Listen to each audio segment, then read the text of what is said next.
And the reason I'm speaking with so much of seriousness is because there are people of knowledge who are saying things that are so irresponsible, and they begin to swear others. Notice I'm telling you what I believe without swearing anyone, without belittling people. I'm just saying, look, they are wrong. That's it.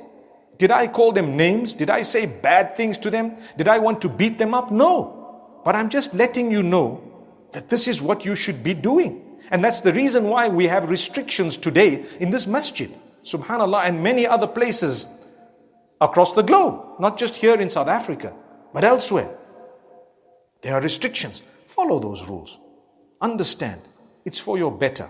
Things are not getting any better at the moment because of irresponsibility of people. Don't say only because of the will of Allah. It is the will of Allah indeed. But even a thief steals by the will of Allah. A murderer murders by the will of Allah. What does that mean? Does that make them free of the guilt? Not at all. They are guilty, although what happened was the will of Allah. Because Allah gave them a choice to do the right thing and they did the wrong thing. Allah told them what not to do, and that's exactly what they did. Allah told them to preserve life, to preserve the sanctity of property, and so on, and they didn't. So that's the reason why they are considered guilty in the eyes of Allah. And this is why we do say, and I repeat, when you're irresponsible and you promote irresponsibility, you are guilty of causing death, which would mean a type of murder. It would. Because you would be guilty. But if you took your responsibility and if you encouraged people to be slightly responsible at least, then when people died, alhamdulillah, that would have been obviously, the death was always going to happen, but you didn't play a role in it. You were responsible. So you're not guilty. Like we said, what's going to happen is going to happen. How it happens is up to Allah. And you know what? We have been given a choice to a certain degree to do the right thing.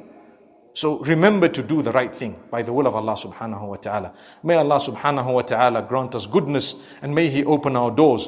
Remember, my brothers and sisters, there are so many out there who've lost loved ones.